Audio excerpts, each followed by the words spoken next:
ఎందుకంటే ఎవరితో అయినా పెట్టుకోవచ్చు, కానీ కలియుగ దైవం వెంకటేశ్వరంతో పెట్టుకోకూడదండు. చాలా ప్రమాదం ఆయన. 2019 నుంచి 250 కోట్ల రూపాయలు ఎవరి సొమ్ము సార్ ఇది?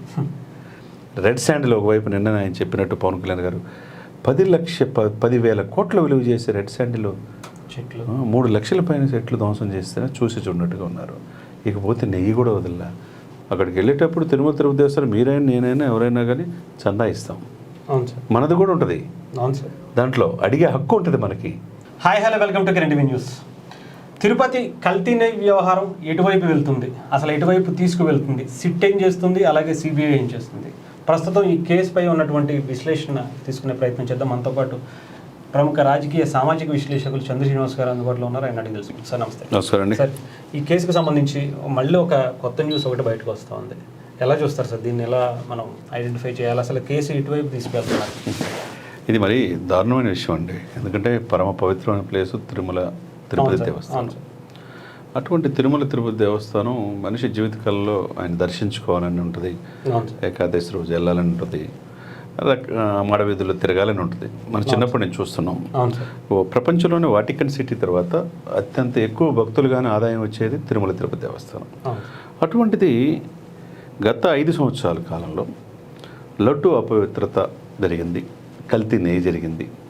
అసలుకి బ్లాక్ లిస్ట్లో ఉన్న కంపెనీలు తీసుకొచ్చి పెట్టారు స్వలాభాపేక్ష కోసం అని చెప్పి.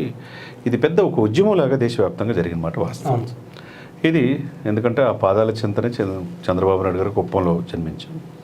అదేవిధంగా ఆయన క్లేమోర్ మైన్స్ పెట్టినా కానీ ఆయన వల్లే బతికానని కూడా చెప్పారు అలిపిరి దగ్గర. ఇకపోతే కూటమిలో మిత్రధర్మ ప్రకారం హిందూ సనాతన సాంప్రదాయాన్ని గౌరవించాలని చెప్పి 11 రోజులు ప్రాయశ్చిత్త దీక్ష చేశాడు పవన్ కళ్యాణ్ గారు. కాలు నడకన వెళ్ళి ఆయన మొక్కు తెచ్చుకున్నాడు. తన బిడ్డతో పాటు డిక్లరేషన్ ఇచ్చిన వ్యక్తి. అప్పుడు దాకా ఎందుకు ఇది అని చెప్పేసి ఆయన కూడా విమర్శించారు. మరి ఎన్ని తవ్వే కొద్ది special investigation team SIT state పరిధిలో ఉంటుంది, CBI special investigation central bureau of investigation అనేది కేంద్ర ప్రభుత్వ విధిలో ఉంటుంది. దీన్ని డెఫినెట్గా దీని వెనక ఎవరు దోషులు అనేది తెలియాల్సిన అవసరం ఉంది. వైవి సుబ్బారెడ్డి గారి పిఏ పాత్ర ఉందని చెప్పేసి బాహాటంగానే బయటకు వచ్చింది. అప్పుడు చైర్మన్ ఆయన ఉన్నాడు కాబట్టి. మరి ఇక్కడ చూస్తే ఈ రోజున టైమ్స్ ఆఫ్ ఇండియాలో వచ్చిన ఆర్టికల్ చూసండి.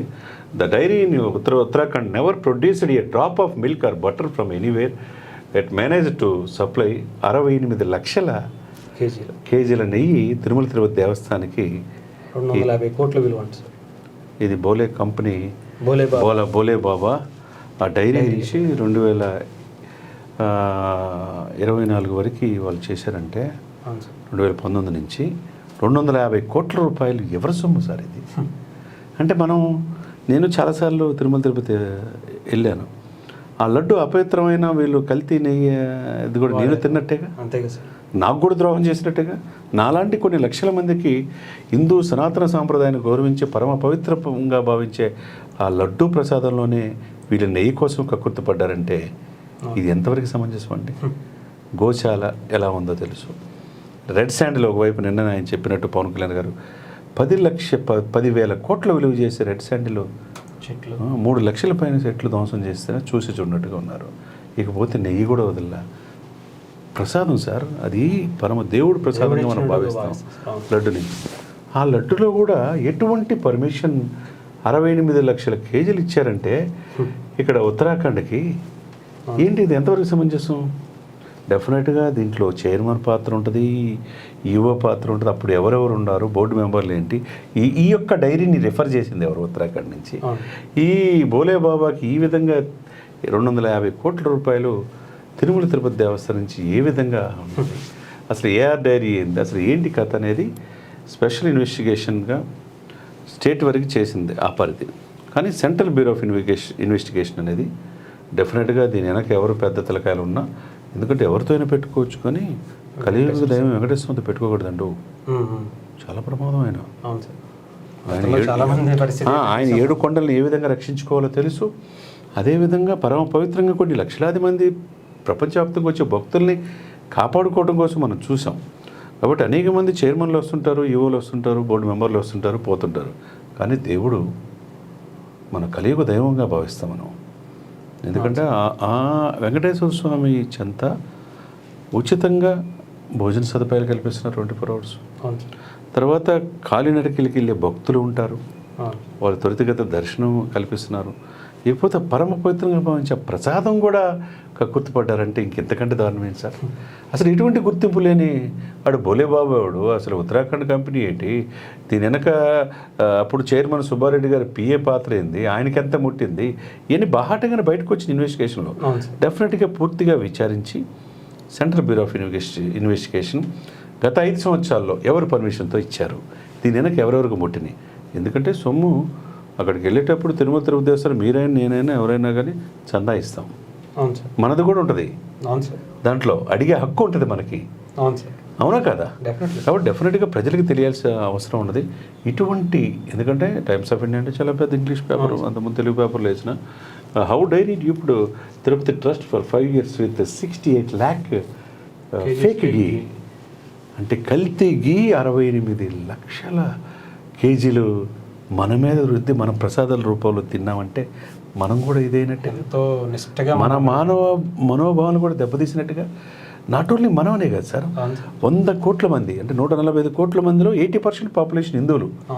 100 crores పీపుల్ యొక్క మనోభావాల్ని వీళ్ళు ఎవరికో తనఖా పెడితే ఎంతవరకు పరమ దుర్మార్గులు అలా ఏమన్నారు సార్. 5 సంవత్సరాలు అంటే రోజుకి 1,00,000 మంది ఈజీగా దర్శనం చేసుకుంటారు. 1,00,000 నుంచి 2.5 లక్షల మంది చేస్తారు సార్, ఈజీగా చేసుకుంటారు. అలాంటి 5 సంవత్సరాల్లో ఎన్ని లక్షల మంది దర్శనం చేసుకుంటారు, ఎన్ని కోట్ల మంది వాళ్ళందరూ బాధేస్తుంది సార్. హరీష్ గారు ఏదైనా కానీ దారుణం సార్. సరే వ్యవస్థలు liquor scam, land scam, sand scam, ఇవన్నీ రకరకాల స్కాములు అని పక్కన పెట్టండి. అవి ఎత్తు అయితే చివరికి దేవుడి దగ్గర ప్రసాదాలు కూడా వదలలేదంటే ఎంత దుర్మార్గులు సార్. వీళ్ళకి డెఫినెట్గా విచారించాలి, శిక్ష పడాలి. ముఖ్యంగా ప్రధానమంత్రి మోదీ గారు హిందూ సనాతన సాంప్రదాయాన్ని గౌరవించి అనేక మంది పీఠాధిపతులు, మఠాధిపతులు దీనితో పాటు హిందూ సమాజం కోసం, ఎందుకంటే ముస్లిమ్స్కి వక్ఫ్ బోర్డులు ఎలా ఉన్నాయో, క్రిస్టియన్స్కి మిషనరీస్ ఎలా ఉన్నాయో, హిందువులు కూడా హిందూ సనాతన సంరక్షణ బోర్డు ఉండాలి. ఎందుకంటే గత 5 సంవత్సరాలు అనేక దేవాలయాలు ధ్వంసమైనవి, అంతర్వేదిలో కూడా రథం దగ్ధమైంది, దేవుడి తిలకాయలు కూడా కోసే పరిస్థితి, రామతీర్థం, ఇవన్నీ కూడా ఎవరున్నారు దీని వెనక అనేది బయటికి తేవాలి. హిందువులు ఏమనర్లే అనే భావం నుంచి హిందూ ధర్మ సంరక్షణకి, హిందూ మనోభావాలు కాపాడడానికి హిందూ ధర్మ పరిరక్షణ బోర్డు అనేది, సనాతన ధర్మ పరిరక్షణ బోర్డు అనేది పవన్ కళ్యాణ్ గారు చెప్పినట్టు అది కనుక ఉంటేనే ఇది అడ్డుకట్టేసే అవకాశం, ఆగే పరిస్థితి ఉంది. కాబట్టి ఎవరికి కులం వాళ్ళ గొప్ప అన్నట్టు హిందువులు కూడా 80% పాపులేషన్ ఉన్నప్పుడు వాళ్ళకు కూడా right to freedom of expression everywhere in India. ఇలా కల్తీ మన గుడుల్లో, మన దేవస్థానంలో ఇలా కల్తీని చేస్తే ఎటువంటి ఈ దుర్మార్గులు ప్రోత్సహించిన వాళ్ళు ప్రతి ఒక్కళ్ళు బయటికి రావాలి, శిక్ష పడాలి. Right sir, thank you sir. ఏదేమైనా కానీ తిరుమలలో జరుగుతున్నటువంటి ఈ గత 5 ఏళ్లుగా జరిగినటువంటి అపవిత్రమైనటువంటి పనికి శిక్ష పడాలని కోరుకుంటున్నాను. Thank you.